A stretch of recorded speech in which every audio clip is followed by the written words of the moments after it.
The streets of Birmingham were restless. Fear crept through the city like an unshakable shadow, growing heavier with each passing month. What started as an isolated act of violence quickly spiraled into one of the deadliest crime sprees in Alabama's history.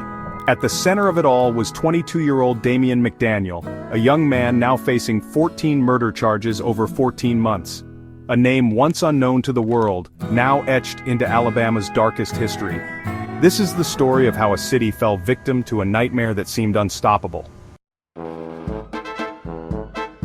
It started at a place meant to save lives. On a quiet summer evening, firefighters at Station 9 in Birmingham were going through their nightly routine when chaos erupted. Gunshots rang out inside the station. Jordan Melton, a 29-year-old firefighter, was shot multiple times. His fellow firefighter, Sergeant Jamal Jones, was also hit. Within moments, the place that once symbolized safety turned into a scene of horror. Jordan didn't survive. The attack was brutal, unexpected, and left the entire department shaken, but no one could have imagined that this was just the beginning. A year passed. The city had moved forward. The investigation into Melton's murder had grown cold. Then, on July 13, 2024, Birmingham was rocked again. Trendsetters Lounge, a local bar where friends gathered, where people danced, where life was supposed to be carefree, became a war zone. Gunfire erupted in the middle of the night.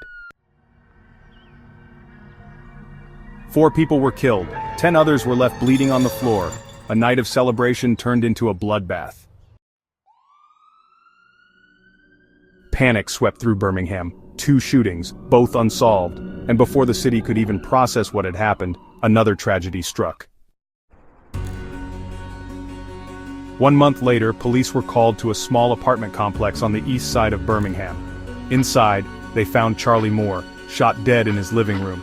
His apartment had been ransacked, robbed, left in chaos. At first it seemed like a simple burglary gone wrong. A pattern was beginning to emerge. The bullets fired at Charlie Moore matched those used in the Trendsetters shooting. For the first time, police started to piece together the chilling truth. These murders weren't random. Someone was hunting in Birmingham. Then came September. 2 murders in 3 days. On September 19th, Diantrinette Brown was found dead, gunned down in the street. No witnesses, no suspects, just another life stolen. Then, on September 21st, 2024, Birmingham faced its second mass shooting in just 2 months.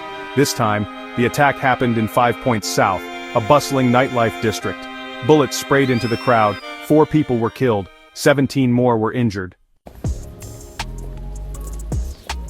Survivors described a man moving fast, his face masked, his hands steady as he fired. He disappeared into the night, leaving behind a city in chaos. And then the next day, September 22nd, Jamarcus McIntyre was shot dead. By now, the people of Birmingham were living in fear, no one felt safe, and yet the worst was still to come. The new year should have brought a fresh start. Instead, on a quiet January night, bullets shattered the peace of a residential neighborhood.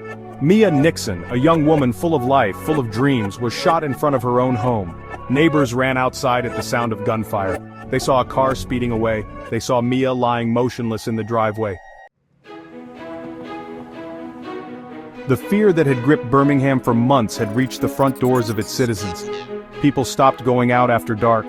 Families installed security cameras. Some even left the city altogether. But the killings didn't stop. His name was Anthony Lamar Love Jr. He was working his shift at UPS, just another ordinary day. Until it wasn't. Gunshots rang out at his workplace. Anthony, a hard-working man just trying to make a living, was dead before help could arrive. Another victim, another family broken. Another case added to the growing list of tragedies. By this point, the Birmingham Police Department knew what the public had feared for months. This wasn't coincidence. This was a serial killer. The investigation had been slow, but evidence was piling up. A witness from 5 Points South recalled a tattoo on the shooter's arm.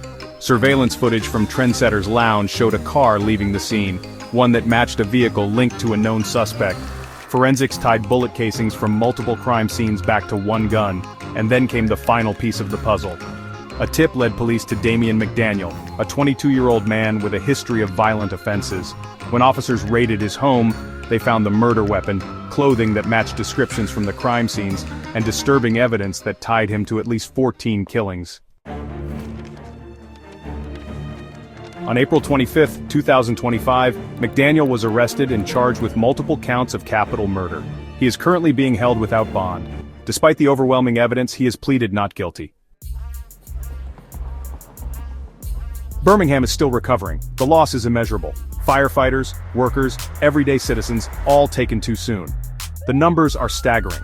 151 homicides in 2024, the highest since 1933. The city has held vigils for the victims. Organizations have demanded stricter gun laws and better crime prevention. But nothing can erase the horror that unfolded over those 14 months. Nothing can bring back the lives lost. The question remains, how did one man bring a city to its knees? And more importantly, how do we make sure it never happens again?